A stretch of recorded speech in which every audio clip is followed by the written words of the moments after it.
नमस्कार, आपणा सर्वांचं माझ्या युट्यूब प्लॅटफॉर्मवरती सहर्ष स्वागत आहे.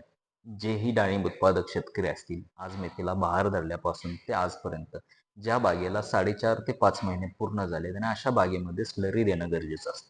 मुळातच आपण स्लरी का देत असतो, तर जे झाडाचं जे फळ असतं त्या फळाला चांगल्या पद्धतीची साईज येण्यासाठी, त्याचबरोबर फळाला जे लस्टर असतं, त्याचबरोबर फळाला शायनिंग चांगली येण्यासाठी. एकंदरीतच आज आपण 3 स्लरी आहेत त्या महत्त्वाच्या डाळिंब पिकामध्ये 10 दिवसाच्या गॅपने आपल्याला द्यायच्या आहेत. त्या कोणकोणत्या स्लरी आहेत, त्या आपण एकंदरीत पूर्ण गोष्टीची आपण चर्चा करणार आहे. त्याच्यामुळे व्हिडिओ शेवटपर्यंत बघा. तर एकंदरीतच पावसाळा सुरू आहे आणि या पावसाळ्याच्या दिवसामध्ये मोस्टली डाळिंब उत्पादक शेतकरी आपल्या बागेला स्लरी देत असतात. पण काही शेतकरी बांधवांना स्लरीमध्ये कोणकोणते कंटेंट असले पाहिजे किंवा कोणकोणते घटक स्लरीमध्ये मिक्स केले पाहिजे आणि साधारण त्याचा आपल्याला रिझल्ट ज्यावेळेस आपला प्लॉट घालवायला येतो, फळ आपलं चांगल्या पद्धतीचं पक्व होत असतं, त्यावेळेस आपल्याला दिसून येत असतं. तर एकंदरीतच अशा वेळी डाळिंब बागेमध्ये स्लरी द्यायची असतील. 5 महिने पूर्ण झालेला जो प्लॉट आहे त्याच्यासाठी द्यायचा. 3 स्लरी आहेत, 10 दिवसाच्या गॅपने आपल्याला द्यायचे आहेत. त्याच्यामधली स्लरी क्रमांक 1 आहे, जे की त्याच्यामध्ये 200 लिटरची टाकी घ्यायची आहे. 200 लिटरच्या टाकीमध्ये शेण जे आहे ते 20 किलो, मग देशी गाईचं असेल तर सगळ्यात बेस्ट राहील. त्याच्यामध्ये शेण 20 किलो घेऊ शकता. त्याच्यानंतर गूळ आहे, साधारण 2 किलो घेऊ शकता.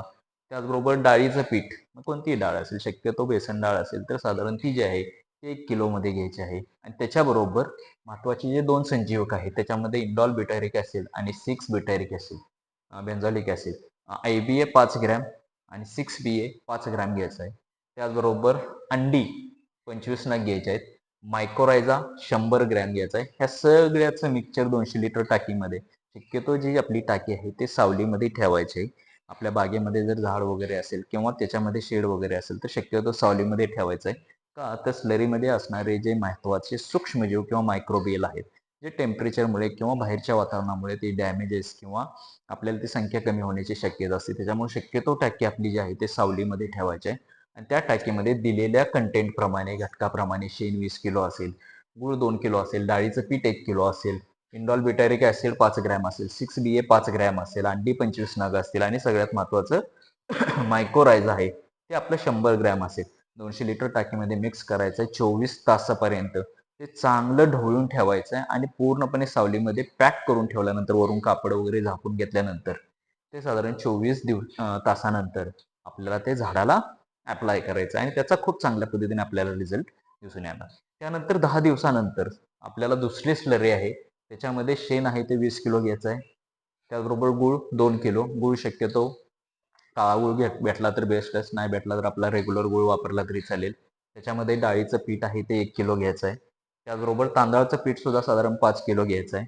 9-24 जो ग्रेड आहे, नत्र, स्फुरद आणि पालाश कंटेंट असणारे जे ग्रेड आहे ते आपल्याला त्याच्यामध्ये घ्यायचं आहे. त्याचबरोबर SOP 0050, जे की ज्याच्यामध्ये पालाशचं प्रमाण जास्त आहे, ते आपल्याला 25 किलो घ्यायचं आहे. हेही दिलेल्या मगाशीप्रमाणे 200 लिटर टाकीमध्ये चांगल्या पद्धतीने मिक्स करून घ्यायचं आहे आणि 24 तासानंतर ते आपल्याला झाडाला स्लरी द्यायची आहे. तर एकंदरीत ही स्लरी दुसरी आपण त्याच्यामध्ये बघू शकतो.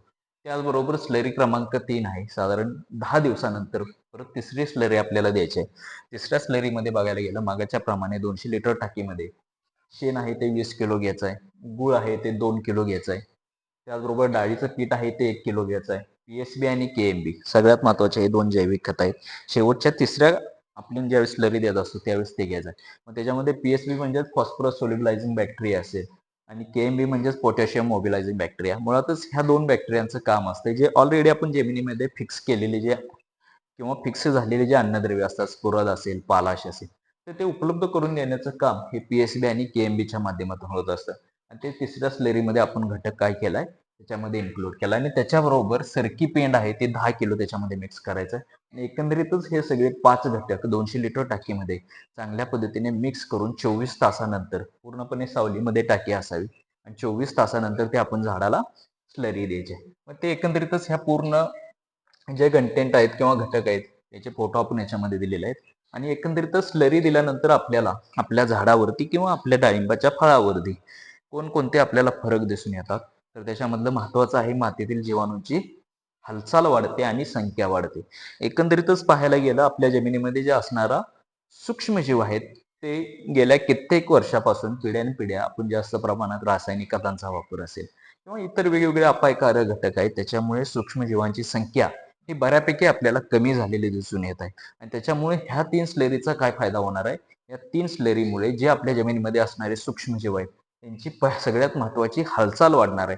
आणि त्याचबरोबर ह्या स्लरी दिल्यामुळे किंवा जे ऑलरेडी आपण शेणखत असेल, कंपोस्ट खतं असतील किंवा पालापाचोळा, ऊसाचा पाला वगैरे जमिनीमध्ये दिलेला असते, ते कुजवण्याचं काम सुद्धा सूक्ष्मजीवांच्या माध्यमातून होत असतं. आणि एकंदरीतच शेणखत, कंपोस्ट किंवा पालापाचोळा जो आपण जमिनीमध्ये दिलेला असतो, त्याच्यामुळे जमिनीतला सेंद्रिय कर्ब वाढणार आहे. सेंद्रिय कर्ब वाढल्यामुळे सेंद्रिय कर्ब हा मुळातच असणारा मुख्य अन्नद्रव्य हा कणाचा आहे, सूक्ष्मजीवांचा आहे. आणि त्याच्यामुळे सूक्ष्मजीवांची हालचाल वाढून, संख्या वाढून एकंदरीत जमिनीमध्ये फिक्स झालेले जे कोणते अन्नद्रव्य असतील, नत्र असेल, स्फुरद असेल, पालाश असेल, झिंक असेल किंवा इतर अन्नद्रव्ये उपलब्ध करून देण्याचं काम या स्लरीमुळे सुद्धा आपल्याला होणार आहे. त्याचबरोबर मुळांची वाढ सुद्धा आपल्याला जोरदार दिसून येणार आहे. एकंदरीतच स्लरीमध्ये असणारे सूक्ष्मजीव असतील, सेंद्रिय कर्ब असेल किंवा इतर घटक असतील, त्याच्यामुळे आपल्याला शक्यतो जी झाडाची मुळं असेल किंवा पांढरी मुळे असेल, तिची वाढ आपल्याला चांगल्या पद्धतीने दिसून येणार आहे. त्याचबरोबर झाडाला दिलेल्या अन्नद्रव्याचा पूर्ण उपयोग होणार आहे. मुळातच त्याच्यामध्ये आपण पीएसबी, केएमबी असेल किंवा जे इतर वेगवेगळे जैविक खतांचं त्याच्यामध्ये स्लरीमध्ये आपण समाविष्ट केलाय.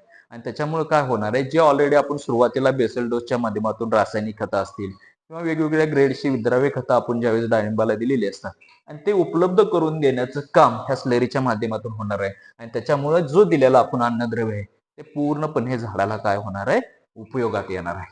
त्याचबरोबर स्लरीचे महत्वाचे ह्या 3 स्लरी घेतलेल्या जे डाळिंबामध्ये फळाची साईज, फळाला चांगल्या पद्धतीने लस्टर येण्यासाठी आणि त्याचबरोबर फळाला चांगलं ग्लेझिंग आणि शायनिंग येण्यासाठी या स्लरीचा आपल्याला त्या ठिकाणी फायदा दिसून येणार.